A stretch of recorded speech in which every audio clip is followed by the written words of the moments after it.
네, 저 평론가 조우석입니다. 지난주 저는 위대한 기독교의 순교자 김하식 목사 이야기를 전해드린 바 있습니다. 사람들 반응도 생각 이상으로 훈훈한 걸 제가 확인을 했습니다. 사실 그런 분, 정말 걸출한 개신교의 상징적인 인물을 소개했다는 것 자체가 저는 굉장히 가슴 뿌듯합니다.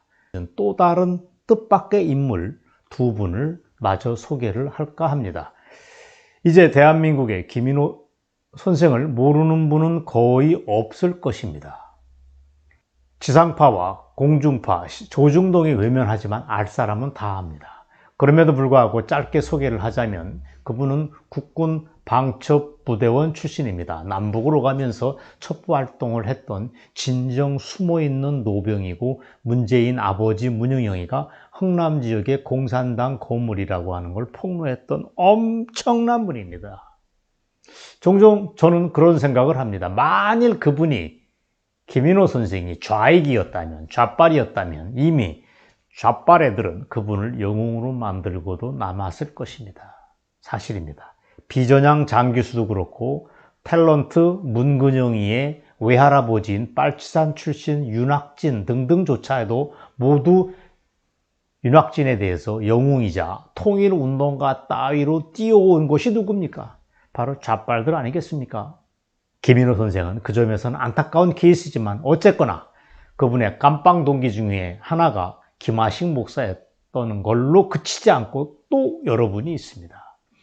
그 중에 한 분이 평양교도소, 김인호 선생이 평양교도소에 있다가 흥남교도소로 옮겨갑니다. 그때는 물론 평양교도소라고 안 하고 평양교화소라고 한답니다. 어쨌든 평양교도소에서 만나다 뜻밖의 재소자, 깜빵 동기 중에 한 분이 통일교의 문선명 씨입니다. 이 김인호 선생이 참 이 감옥에서 동기들이 이렇게 화려한 면면이 있다는 게 저는 재밌습니다. 뜻밖의 재소자, 깜빵 동기 중에 한 명이 문선명 씨인데, 문선명에 대한 언급은 능라도 여관이라는 책에는, 여러분이 교보에서 구입할 수 있는 책에는 나오지 않습니다. 그것보다도 35년 전에, 그러니까 나온 책, 1985년도에 나온 책 서울로 가는 길이라고 하는 책에 등장을 합니다.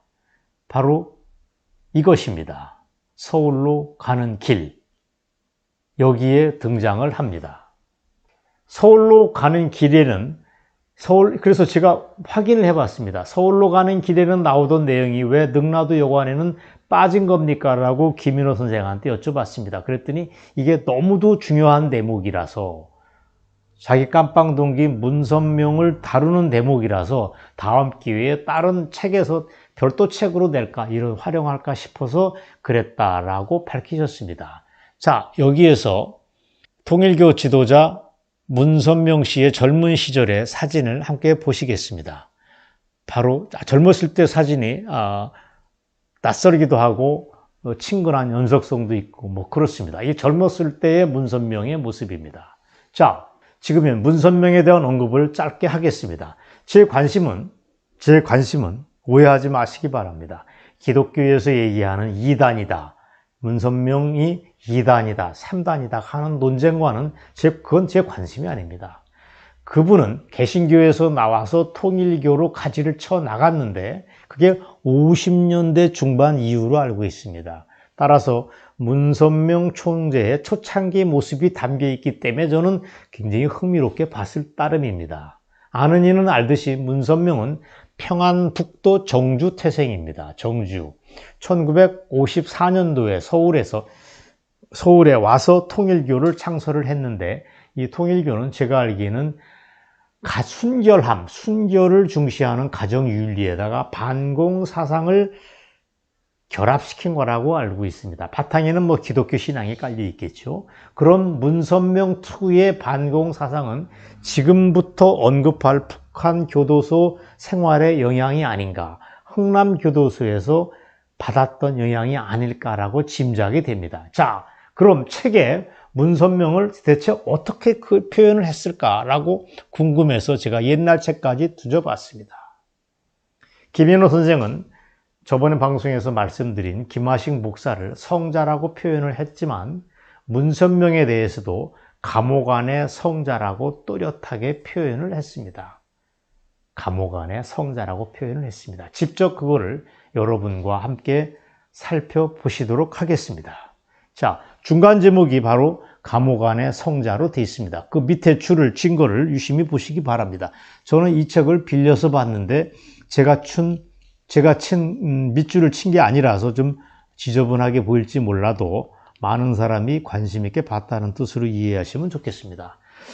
역시 문선명, 그분은 남다른 데가 많았다. 그는 항상 고든 자세로 앉아 있었는데 누구라도 피곤해 지쳐서 서로 기대고 벽에 비스듬히 기대서 앉아 있는 게 보통인데 문선명 선생만은 항시 정좌를 하고 있어서 앉음과 잠자리에 누운 태도가 분명했다. 심지어 그는 공산당 골수 간수들까지도 인정하는 모범수였다 라고 이 책에 되어 있습니다. 저는 이 대목을 참 흥미롭게 봤습니다. 문선명의 경우 교도소가 보통 앉아만 있는 게 아니고 밖에 나가서 작업하러 끌려 나가는데 교도소 작업할 때도 군말 없이 잘했지만 새벽에는 다른 재소자들보다 한 2시간 정도 일찍 일어나서 묵상과 기도를 올리는 등 종교인의 모습도 한결 같았다고 합니다. 그 금쪽 같다는 잠자는 시간을 그만큼 할애한 것부터 예사일은 아닙니다. 실은 문선명만이 하는 새벽 냉수욕이라고 하는 것도 그 누구도 따라하기 힘든 일로 책에 서술이 되어 있습니다. 보통 재소자들은 탄광일을 한 다음에 교도소에서 제공하는 그 더러운 물, 반식궁창물이라고 합니다. 그 더러운 물에 어쩔 수 없이 목욕을 하고 땀을 닦고 해야 되는데 문선명만은 그걸 거부했다고 합니다. 대신 먹는 물을 조금씩 아껴서 그걸 수건에 적셔두었다가 새벽기도 뒤에 깨끗이 몸을 닦는 일을 반복했다고 책에 소개가 되어 있습니다. 당시 문선명은 3년형을 언도받았다고 합니다. 제목은 사회혼란죄였다고 하는데 그거는 반동죄와 같은 제목이었다고 하는 게 김인호 선생의 회고입니다. 구체적으로는 1948년 그때 북한 지역에서 금지된 종교 활동을 했던 것이 바로 제목인 거로 알고 있습니다. 그런 문선명과 김인호 선생은 함께 출소를 합니다. 어떻게 같이 출소를 하냐면 흥남 지역에 수복된 다음에 국군과 미군에 의해서 수복된 다음에 극적으로 함께 풀려나서 생명을 건집니다. 하루만 늦었어도 문선명의 목숨은 없었을 것이다. 하루만 늦었어도 김인호 선생은 오늘날 살아있는 인물이 아니었을 것이라고 하는 얘기를 저는 알고 참 신비롭다고 느낍니다. 어쨌거나 그렇게 풀려난 문선명은 훗날 서울에서 종교활동을 하면서 종교적 거물로 몸집을 불립니다. 그리고 훗날 구소련의 고르바초프를 만나서 그 사람 앞에서 종교의 자유를 허용하고 무신론을 폐기하라고 큰 소리를 빵빵 치게 됩니다. 북한의 흥남교도소에서 생사를 오가던 문선명이 그렇게 반세기 세월이 흘러서 이렇게 또 다른 운명을 개척했다는 걸 들으면 참 흥미롭게 짝이었습니다. 그리고 바로 그 이듬해 1991년도에 김일성을 만납니다. 그리고 그 면전에서 당신 주체 사상을 내어놓으라고 충고를 했다고 하는데 저는 이 모든 게 통일교의 교리라든가 아니면 그 이후 반공산주의 운동이라고 하는 게 흥남교도소의 체험과 무관치 않은 것으로 보입니다. 어쨌거나 김인호 선생이라고 하는 놀라운 기억력을 가진 노병 덕분에 90세를 넘긴 노병 덕분에 우리는 위대한 순교자 김하식 목사가 어떻게 공산주의의 싸움에서 돌아가셨는가를 알게 됐습니다. 그게 중요합니다. 그리고 문선명이라고 하는 또 다른 종교 지도자의 젊을적 삶도 우리는 알게 됐습니다.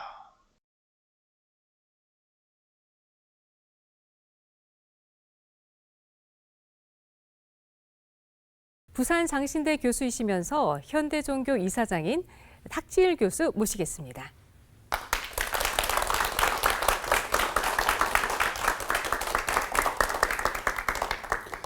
안녕하세요. 탁지일 교수입니다. 오늘은 두 번째 시간입니다. 우리가 살아가는 세상도 문화 코드라는 게 있지요. 그 시대를 대표하는 문화적인 현상을 우리가 코드 혹은 트렌드라고 합니다. 이단들도 마찬가지입니다. 우리나라는 이단들은 한국전쟁을 전후로 해서 본격적으로 생겨납니다. 이단들의 등장은 꼭 그 사회적인, 문화적인 배경과 밀접한 관련성을 가지고 있지요. 오늘날 이단들의 트렌드는, 특징들은 무엇일까? 오늘 하나씩 한번 분석해 보도록 하겠습니다. 일제강점기 후반부나 한국전쟁 시기에 이단들이 집중적으로 발호를 했기 때문에 요즘 이단들은 2세대 교주로 넘어가는 그런 전환기를 맞고 있지요. 첫 번째 키워드는 세대 교체입니다. 제 두 편에 보면 통일교, 문선명 일가가 등장을 합니다. 한국의 이단의 뿌리는 문선명의 통일교와 박태선의 전도관이라고 볼 수가 있습니다. 그 이후에 많은 이단들이 영향을 많이 받지요. 예를 들어서 통일교 문선명에게서 영향을 받은 많은 이단 교주들은 그 스스로를 구세주, 메시아, 재림주라고 신격화를 하기도 하고요. 전도관의 박태선으로부터 영향을 받은 많은 이단 단체들은요, 교주에 대해서 살아있는 보혜사 성령이라는 식으로, 이긴 자라는 식으로 그렇게 신격화를 하지요. 이 통일교가 한국전쟁 때 생겨납니다. 사회는 전쟁으로, 자연재해로 불안정하고 불확실한 세상이 되었을 때 통일교가 피난지였던 부산에서 공식적으로 등장을 하게 되지요. 이 통일교도 지금 세대 교체가 한창입니다. 여기 보이는 문선명은 70년대는 공자석가 예수가 자기 부하라고 주장을 했고 90년대에는 본인이 재림주 메시아라고 주장을 했죠.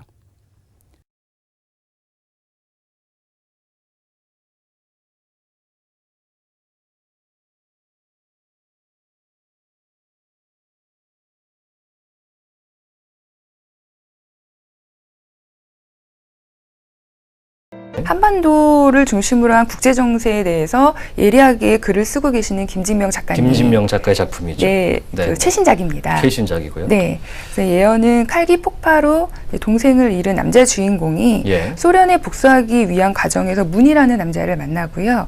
결국 공산주의가 종식을 선언하게 되는 그런 일련의 일들을 엮고 있습니다.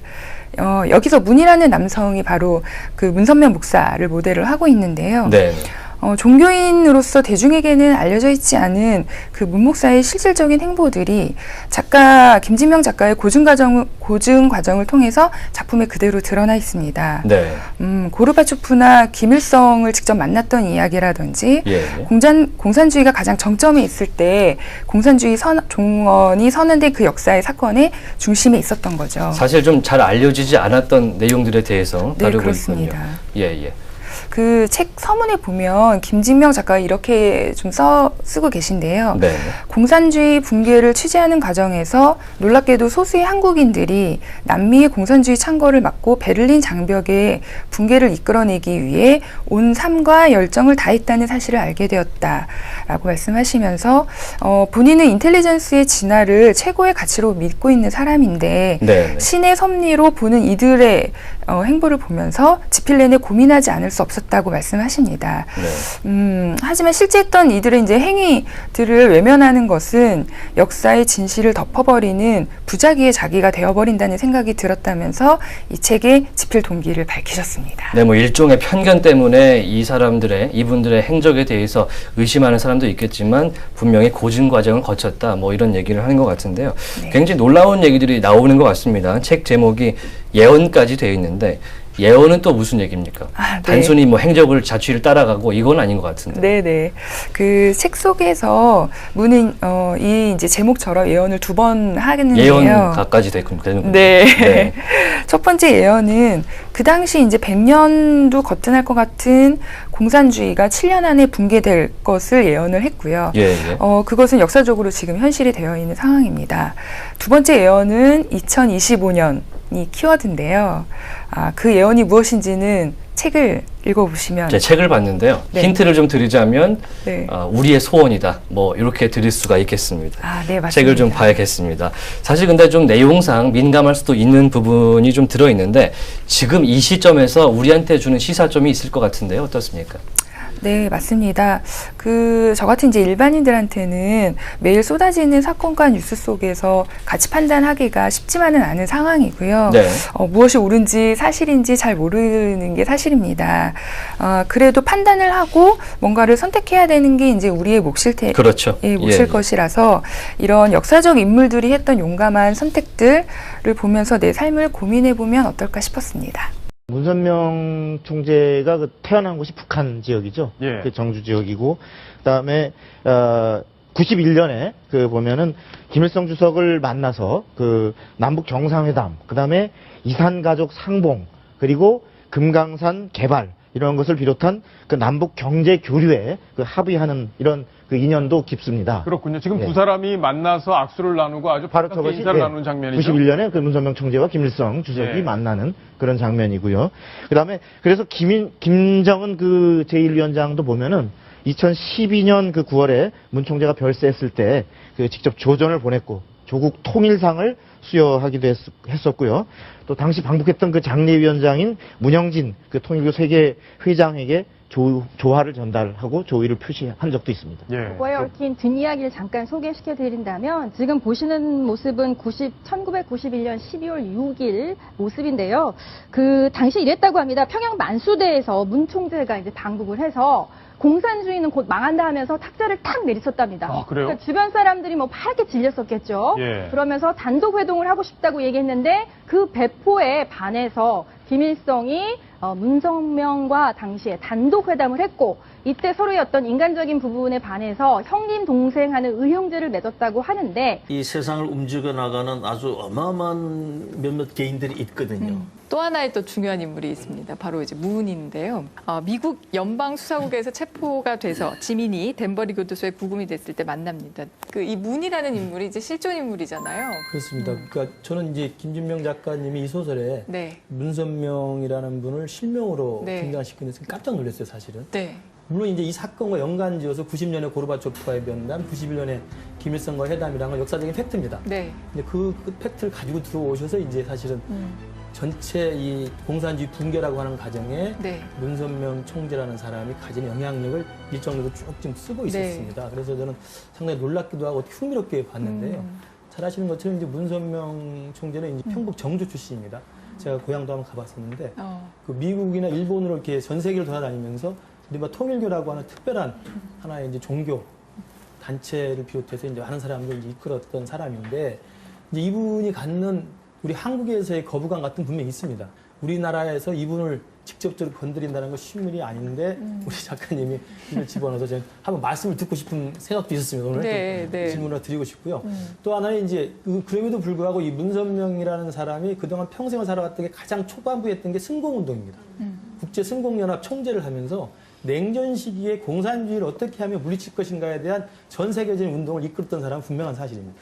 그리고 90년, 그러니까 고르바초프가 소련이 붕괴되기 직전에 실제로 모스크바 가서 만나서 공산주의 포기 선언을 했던 사람이기도 하고 91년에는 사실은 우리나라로 치면 남북 간의 탈냉전이 돼가지고 기본합의서 체결 이전에 사실은 가장 먼저 김일성을 만나서 단독 면담을 한 것도 사실입니다. 또 그것이 사실 우리 남북 관계에 상당히 많은 영향을 미치기도 했고요. 그래서 네. 그런 역사적 팩트가 있기 때문에 네. 그 팩트를 가지고 와서 전체 승공운동이라고 하는 큰 맥락 속에서 이 칼기 공공축기 사건 이후에 공산주의 붕괴 과정을 자연스럽게 이렇게 삽입시킨 게 아닌가 저는 개인적으로 그렇게 생각을 하고 있습니다. 미 연방수사국에 의해 체포돼 덴버리 교도소에 구금된 지민. 어느 날 교도소장의 호출을 받는데 아무도 모르게 이 사람 경호를 좀 맡아주었으면 해. 뭐하는 사람인데요? 무니즘을 만든 그 무니야. 그 사람이 만든 일종의 종교야. 그걸 무니즘. 믿는 사람을 무니스트라 하더군. 문의 경호를 맡게 된 지민은 어느 날 면회하러 나가는 문을 따라 나섰다. 카플란 박사, 먼 길인데 여행은 힘들지 않았소? 문을 찾아온 사람은 국제과학통일회의 의장이자 시카고대학교 정치학과 카플린 교수였다. 내년 스위스 대회에는 세계적으로 저명한 과학자들 342명이 참가하기로 했습니다. 카플란 박사, 내가 오늘 박사를 급히 오라고 한 것은 때가 되었기 때문이요. 그 자리에서 공산주의 종언을 선포하시오. 예? 뭐라고요? 소련이 7년 안에 멸망한다고 발표하란 얘기요. 동생의 죽음과 소련 전투기 조종사에 대한 악몽을 꾼 지민. 지민은 주먹이 다 까져 피로 물들도록 벽을 치며 애끓는 가슴을 잠재우곤 했다. 말해봐요. 그 전지전능한 하느님도 위대한 대한민국도 아무도 무엇도 해주지 않아. 내가 해야 해요. 나는 소련으로 가야 해요. 요시포비치, 그자를 죽여야만 해. 누구도 소련을 응징하지 못하고 입으로 떠들 뿐이요. 기껏해야 머리를 두르고 길거리에 나와서 애먼 행인들한테 외칠 뿐이고 이 나라 저 나라 뉴스에 반찬거리로 내놓을 뿐이야. 죽이려는 자가 오시포비치요. 맞소. 왜 오시포비치요? 기왕 소련에 복수할 거라면 서기장쯤은 쏘아야 하는 것 아니야? 오시포비치든 서기장이든 다 쏠 테니 제발 날 좀 보내줘요. 팩트만 조사를 한 결과 이 문이라는 사람이 공산주의 붕괴의 최전선에서 굉장히 노력을 했더군요. 아무도 믿고 있지 않을 때에 그게 아마 1984년 그 무렵에 네. 그 소련은 7년 안에 반드시 붕괴한다. 네. 그렇게 스스로가 믿고 네. 그 모든 사람을 글로 집어넣어서 다 그냥 그 미치광의 얘기다 하면서도 그걸 따라가긴 했어요. 실제로 91년에 공산주의가 네. 문을 닫았으니까요. 네. 또 이제 이 사람하고 그 고르바초프의 만남이 굉장히 중요해요. 왜냐하면 고르바초프가 전통적인 소련의 힘을 다 가진 사람은 아니에요. 칼기 격추에 대해서 소련이 잘못 그 대응하고 거짓으로 일관하고 하다 보니까 이 젊은 정치국원들한테로 넘어갔거든요. 네. 그래 이 고르바초프는 그 젊은 정치국원 중에 하나인데 군이라든지 KGB라든지 이런 거를 통제를 전혀 못하고 있을 때였거든요. 그러니까 이 페레스트로이카나 글라스노스트를 하면서도 굉장히 불안해하고 있었는데 그때 이 문이 찾아가가지고 그 엄청난 지원과 용기를 주거든요. 네. 그래서 고르비가 대통령직에서 내려오고 나서는 한국으로 이 문을 찾아오잖아요. 자기 부인하고. 그때에 공산주의의 최고 일원가였던 그 부인 라이사 여사가 십자가 목걸이를 하고 와요. 기독교로 이렇게 바꾸는 거죠. 네. 완전히 외면하고 글을 쓴다는 것 자체가 또 네. 하나의 왜곡이 되기 때문에 네, 네. 제가 아주 있었던 히스토리컬 팩트만 뽑아가지고 네. 쓰기는 했어요. 아까 제가 평북 정주를 가봤다고 말씀드렸잖아요. 근데 노무현 정부 시기에 남북관계 좋을 때 그 사실은 북한 애들이 남북관계가 아무리 좋아도 평양을 공개하지는 않습니다. 특히 관광 상품으로 내놓지 않거든요. 네. 금강산 관광 정도가 이제 됐고 개성 관광이 됐었던 시절이죠. 근데 당시 통일그룹에서 하는 여행사에다가 특별히 2005년일 겁니다. 2005년 한 3개월 정도만 시범적으로 네. 평양강을 열어줘요. 네. 그 정도로 당시 통일그룹과 문선명 총재에 대한 북한 측의 신임은 대단했습니다. 네. 그래서 그때 2005년에 평양관광이 열려서 제가 그때 처음 시범관광단 1호로 가서 관광을 했고, 그 다음에 이제 그러다 보니까 이 통일그룹에 대한 애우 차원에서 해준 상품이라서 문선명 총재의 고향인 정주까지 개방을 합니다. 그 시골이거든요. 굉장히 시골이고 사실 평양에서 정주까지 가는 길에 보면 우마차가 보이고 막 거의 보여줄 수 없는 환경인데도 결국 보여주고 그 코스까지 갔었어요. 그러니까 지금 말씀드린 건 뭐냐면 아무튼 1991년에 그 당시 김일성과 문선명의 만남이라는 것이 적어도 북한 지도부에게는 문선명이라고 하는 통일그룹에 대해서는 굉장히 막대한 신뢰를 갖게 했던 사건이고 그 뒤로도 사실은 남북관계 와중에 교류협력 사업이나 경제협력 사업이나 특히 이제 평화자동차라고 해서 실제로 평양 자동차를 만들어서 팔았던 게 통일그룹입니다. 네. 그 정도로 이제 김일성이나 김정일로 이어지는 북한 지도부는 통일그룹에 상당히 호감을 갖고 있다는 말씀을 드리고요. 네. 소설의 이제 마지막 쪽으로 쭉 가다 보면 이제 지민하고 그리고 문이 고르바초프와 이제 만나게 되죠. 이제 그게 이제 붕괴 직전에 그 당시가 그 즈음으로 이제 잡으신 건데 셋이 만났다라는 이 만남 예. 이게 어떤 의미를 해석하면 좋을까요? 그것이 이제 결국은 네. 지민으로서는 원래 오시포비치라는 네. 직접 자기 동생을 쏴서 격추시킨 조종사에 대한 복수를 꿈을 꾸고 갔는데 네. 막상 만나보니까 이 사람은 선량한 보통 사람. 그 공산주의 체제 하에서는 그 어느 누구도 그렇게 행동할 수밖에 없었다는 걸 이해를 하게 되죠. 네. 그래서 이제 더 큰 자를 찾아서 복수를 해야 되겠다. 그래서 소련 공산당 서기장이다. 네. 그래서 이제 지민하고 고르바초프가 만나는 건 필연적이에요. 네. 이야기 전개상. 네. 또 한 사람 이제 그 문은 오래전부터 실제적으로 공산주의를 무너뜨리기 위해서 굉장히 애를 써왔고 고르바초프를 만나가지고 그 머릿속에 공산주의로는 안 된다라는 것을 심어주기 위해서 실제로 그 행동에 옮긴 사람이에요. 네. 셋이 만나가지고 어떻게 이제 결말이 지어져야 되느냐. 만나는 것까지는 뭐 소설의 그 구성상 네. 당연한 거고. 네. 거기서는 이제 각자 위치를 지킵니다.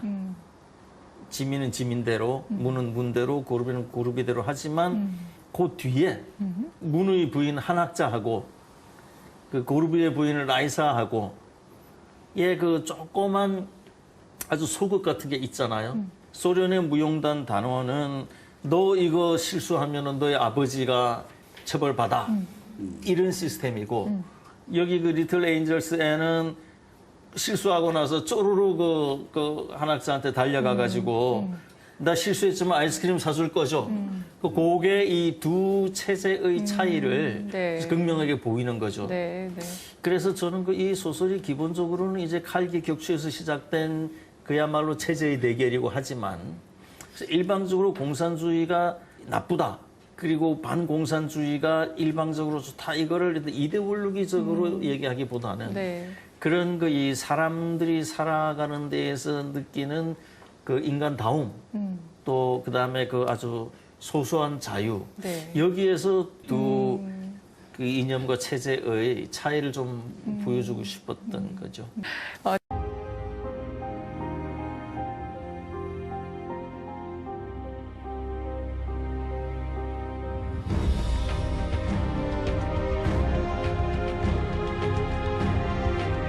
제2차 세계대전 직후 기독교를 기반으로 하는 민주주의 국가들이 세계 질서를 재편하지 못한 채 폭력적 공산주의 체제가 세계적으로 세력을 확대하게 됐습니다.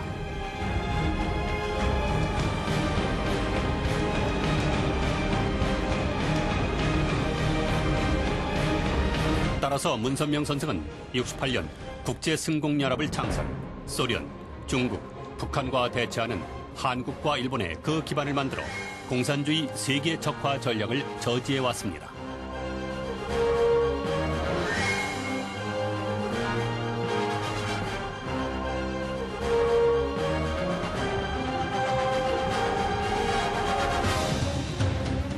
그러나 자유민주 세계의 세계적인 방어선인 미국이 붕괴할 경우에는 공산주의가 전 세계를 비참하게 파괴할 것을 아신 문선명 선생은 1971년 12월에 미국에 도착.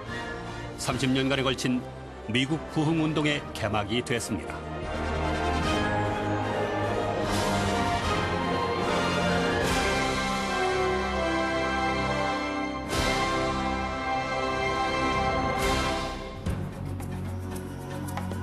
문선명 선생이 미국에 도착했을 때 미국은 개인주의에 휘말려 살인, 마약, 프리섹스 등이 만연한 병든 대륙이 되어 있었습니다. 그러한 상황을 염려한 문선명 선생은 세계 10개국으로부터 청년들을 미국으로 소집하여 미국이여 하나님께로 되돌아가라. 세계를 위한 미국이 되라고 하는 주제로 각지에서 강연회를 개최했습니다.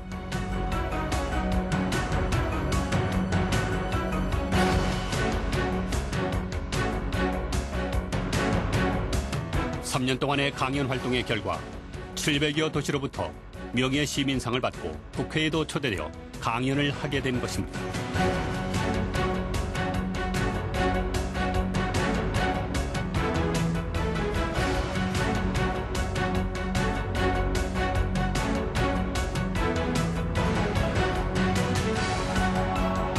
이런 노력들의 결실은 미국 현대 역사에 남는 3대 대회로 이어졌습니다.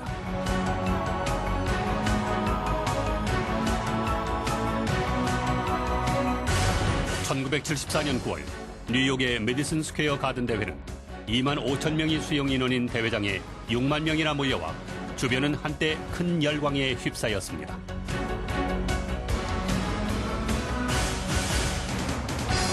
새로운 성서 해석을 하시면서 지금이 재림의 때라고 전심전력으로 외치시는 문선명 선생의 모습은 많은 미국 국민들에게 큰 감명을 주었습니다.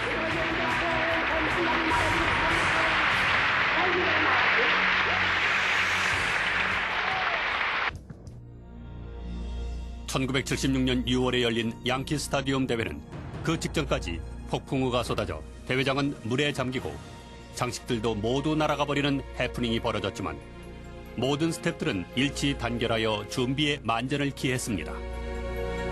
기적적으로 기후는 좋아졌고 대회장에는 미국 국민들로 꽉 채워졌습니다.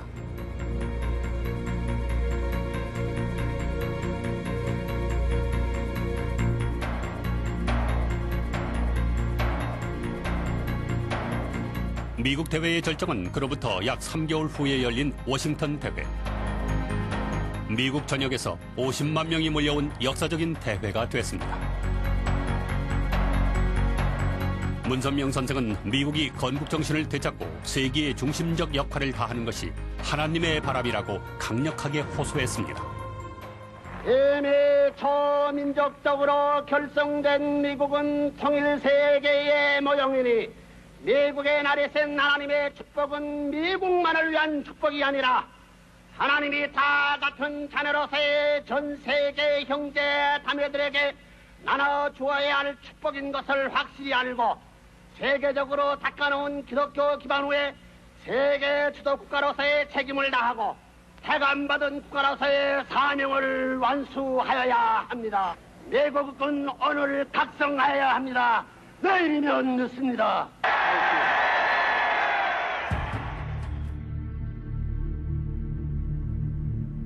1976년 그 해에 있었던 미국 대통령 선거에서 제39대 대통령으로 지미 카터가 당선됐습니다. 그는 인권 외교를 내세우며 주한미군의 철수를 주장했습니다. 그러나 세계적 위협으로 등장한 공산주의로부터 자유민주 세계를 지킬 수 있는 나라는 미국 이외에는 없기 때문에 문선명 선생은 미국 카터 대통령의 정책에 대해 정면으로 비판하고 나섰습니다. 그러자 미국의 일부 정치인과 기독교, 유대교 지도자들이 연합하여 통일교회에 대한 극심한 핍박을 하기 시작했습니다. 결국 문선명 선생은 탈세 혐의로 기소되게 됐습니다. 미국에서는 종교단체의 재산은 최고 책임자의 명의로 관리가 되는 것이 관례로 헌법에도 보장돼 있습니다. 그 때문에 통일교회 재산도 문선명 선생의 명의로 은행에 예금돼 있었습니다. 그런데 예금 이자에 대하여 납세 신고를 안 했다고 하는 탈세 혐의로 기소되어 징역 10개월, 벌금 2만 5천 달러의 유죄 판결이 내려졌습니다.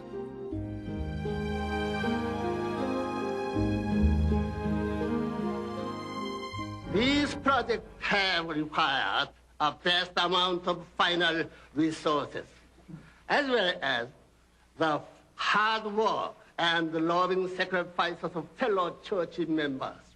When you understand the scope of my work, can you really believe that I came to America to defraud the United States government of an estimated $25,000 in taxes? From the very beginning, it was not the tax case.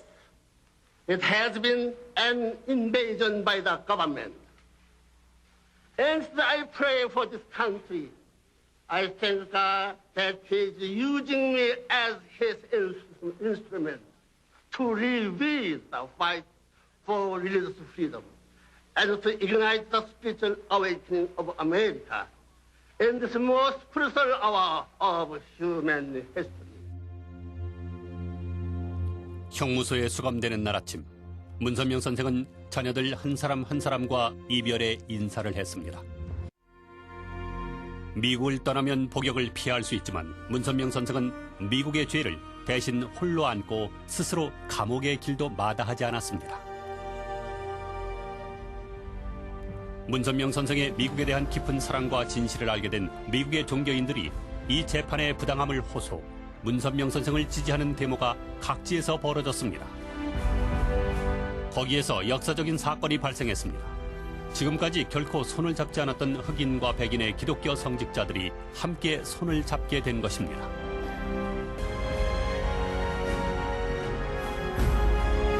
(1985년 8월 20일) 문선명 선생 출감. 그날 밤은 전미 60여 개 이상의 기독교 교파로부터 2,000명 이상의 성직자들이 모여 문선명 선생의 출감을 축하했습니다.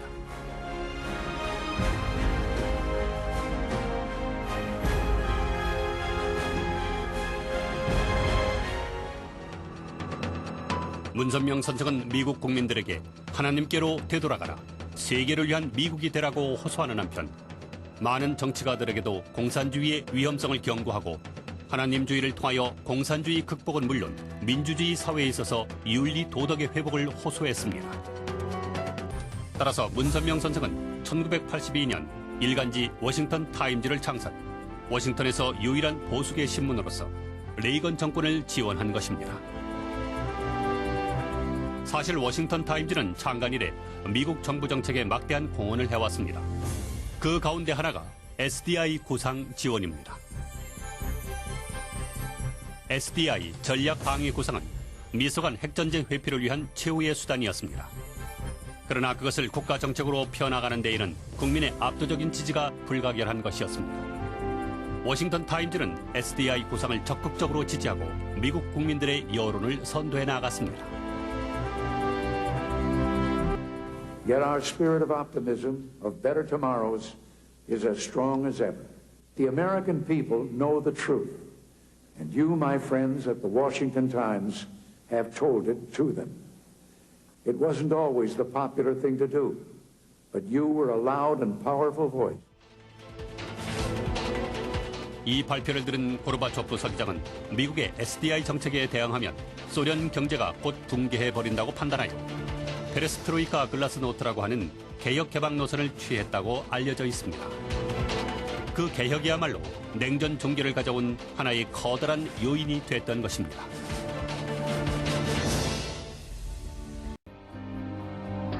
(2001년) 문선명 선생은 다시 미국 50개 주 전체를 순회하는 강연 노정에 나섰습니다.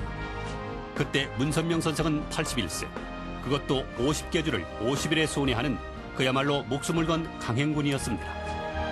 그런 강행군의 일정 속에서도 문선명 선생이 호소한 것은 30년 전과 같은 미국이여 하나님께로 되돌아가라, 세계를 위한 미국이 되라는 것이었습니다. 그런데 이번 미국 50개 주 순회에는 기독교뿐만 아니라 이슬람과 유대교를 비롯한 많은 성직자들이 함께 동행하면서 문선명 선생을 구세주 메시아라고 증거하고 있습니다. Reverend Sun Myung Moon and Dr. Hak Jahan Moon are about trying to live for the sake of others. Yet this man of God was persecuted. He was mocked. He was bruised. He was locked up. He was persecuted. But then I read somewhere in the Word of God where it says, but he was wounded for our transgressions. He was bruised for our iniquities. And so I'm so glad that we have the person of the Reverend Sun Myung Moon about to address us today. He is a prophet. Yes, he is a Messiah. Yes, he is a God. 이 순회 강연에 참가한 성직자 가운데는 문선명 선생을 따른다는 이유로 소속 교단의 박해를 받은 성직자도 있었습니다. 그러나 문선명 선생이 박해를 극복하고 미국을 더 사랑했듯이 그들도 박해를 감수하며 문선명 선생과 함께 미국 전역을 순회했습니다. 그리고 We will stand, 우리들이 일어서자고 하면서 종파를 초월한 성직자들이 미국 쇄신운동에 나섰습니다. 이 강연으로 인해 미국의 전 종교계는 크게 바뀌었습니다. 2003년 십자가를 내린 성직자들이 예루살렘을 방문하고 유대교와 이슬람교의 성직자들과 역사적인 화해의 장을 가졌습니다. 십자가는 기독교 신앙자들에게는 구원의 상징이었지만 다른 종교들에게 있어서는 침략의 상징일 뿐이었습니다.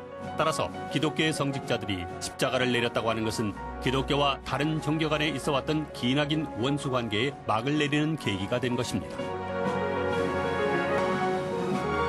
2003년 12월 유대교, 기독교, 이슬람교의 대표가 예루살렘에서 예수 그리스도에게 왕관을 봉헌하는 의식을 거행하고 3대 종교가 예수 그리스도를 평화의 왕으로 모셨습니다.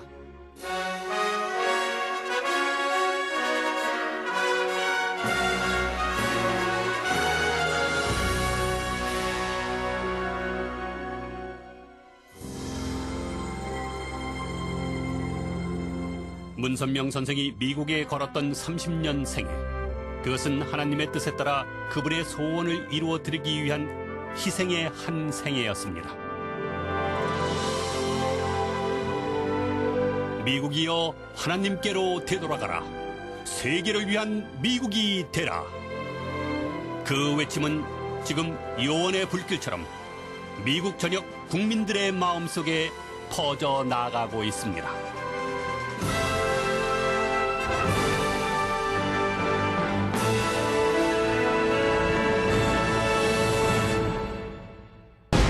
삶과 죽음에 대한 끈질긴 기도 끝에 예수님이 손을 내미셨습니다. 고통받는 인류 때문에 하나님이 슬퍼하고 계시니 이 세상에서 특별한 사명을 맡으라 하셨습니다. 무일푼으로 국토 순례를 하며 민족의 절망과 슬픔을 보았습니다. 그리고 민족을 구하고 하나님의 나라를 이 땅에 이루기 위해 문선명은 새롭게 태어났습니다. 일본 유학 시절 하루 두 끼의 식사와 이불을 대신했던 신문지 한 장. 고생 왕초가 되면서 인류를 구원하시려는 하나님의 뜻을 알 수 있었습니다. 학창 시절 독립운동을 했다는 이유로 일본 경찰에 잡혀가서 피를 토하고 숨이 끊어지는 듯한 고문도 당했습니다. 26. 하나님의 뜻을 받들어 평양으로 넘어갔습니다. 전도를 시작하고 남한의 스파이란 누명으로 흥남 감옥에서 2년 8개월 동안 복역했습니다. 모두가 죽음을 넘나드는 굽이굽이 험난한 길이었습니다. 그러나 이 길이 바로 문선명이 나아갈 길임을 너무도 잘 알고 있었습니다. 1951년 부산 노무자 수용소에 머물면서 통일 결의의 근간이 되는 원리 원본의 초고를 썼습니다. 범내골에 토담집을 짓고 교회를 시작하고 1954년 서울 북학동 판잣집에 어느 교파에도 속하지 않는 세계 기독교 통일 신령협회 간판을 내걸었습니다. 대학가 전도를 시작한 지 2달 만에 이대와 연대를 중심으로 신도가 폭발적으로 늘어났습니다. 위기감을 느낀 이대와 연대는 교수 5명을 해임하고 학생 14명을 퇴학시켰습니다. 사이비 종교 집단이란 딱지가 붙기 시작했습니다. 병역법 위반이란 거짓 혐의로 서대문 형무소에 수감됐고 3개월 만에 무죄로 석방됐습니다. 밥이 아닌 욕으로 세상에서 가장 배부른 사람이 됐습니다. 하나님의 사명을 받들기 위해서는 세계 무대에서의 선교 활동이 급선무였습니다. 1958년 일본, 1959년 미국 선교사 파송을 시작으로 전 세계를 향한 힘찬 선교 항해를 시작했습니다. 1963년 17명의 어린이를 뽑아 세계 평화의 가교 역할을 할 리틀 엔젤스를 창단했습니다. 유신 헌법 선포로 출국 금지가 내려지기 하루 전 미국으로 가는 마지막 비행기를 탔습니다. 미국 국회와 전국에서의 강의를 통해 미국인들의 의식혁명을 이루어냈습니다. 1976년 워싱턴 모뉴먼트에 30만 명의 사람들이 모였고 뉴스위크에 올해의 인물로 선정됐습니다. 그러나 십자가를 새롭게 해석했다는 이유로 문선명 목사는 또다시 미국 교도소에 수감됐습니다. 미국을 떠나면 감옥에 가지 않아도 됐지만 문 목사는 당당히 덴버리로 향했습니다.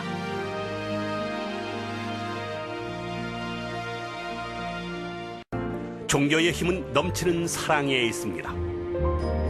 문 총재는 종교의 평화를 위해, 세계 평화를 위해 평생을 바쳤습니다. 1985년 공산주의의 종언을 선포했습니다. 1990년 4월 소련에서 고르바초프 대통령을 만나 소련 내 종교의 자유를 부탁했고 1991년 소련 공산당이 해체됐습니다. 1991년 11월 북한에서 김일성 주석을 만났습니다. 피는 물보다 진하다며 좌익도 우익도 아닌 두익 사상, 하나님주의를 설파했습니다. 북한이 한반도 비핵화 공동선언에 조인했습니다. 김 주석은 금강산을 비롯한 북한의 개발까지 부탁했습니다. 사랑만이 남북 통일을 이룰 수 있습니다. 진실한 사랑 앞에 넘지 못할 벽은 결코 없기 때문입니다. 종교의 궁극적인 목표점은 사랑과 평화가 가득한 세상을 현실 세계에서 완성하는 것입니다. 문선명 총재는 다방면을 통해 세계 평화를 위한 노력을 경주해 왔습니다. 교육과 문화, 예술 사업을 통해 하늘을 사랑하고 사람을 사랑하며 나라를 사랑하는 사람을 키웠습니다. 바다를 개척하며 해양시대의 주역이 되어 인류의 기아 문제와 에너지 자원 문제 해결을 통한 해양시대와 우주산업시대를 준비했습니다. 환경보전 문제를 위해 20여 년간 브라질 판타날 지역을 지속 보존하는 노력을 펼쳐왔습니다. 기업, 언론, 학술 등 문선명 총재는 다양한 방면에서 오직 사랑의 마음으로 세계 평화를 향한 험난한 길을 꿋꿋이 걸어왔습니다. 온 세계의 다양한 인류가 같은 생활권에서 한데 어우러지는 문화혁명의 시대. 베링 해협 프로젝트 등 전 세계를 하나로 엮기 위한 일들이 진행되고 있습니다. 그리고 이러한 운동에 전 세계의 귀빈들이 문 총재와 함께하고 있습니다. 세계가 평화로워졌으면 좋겠습니다.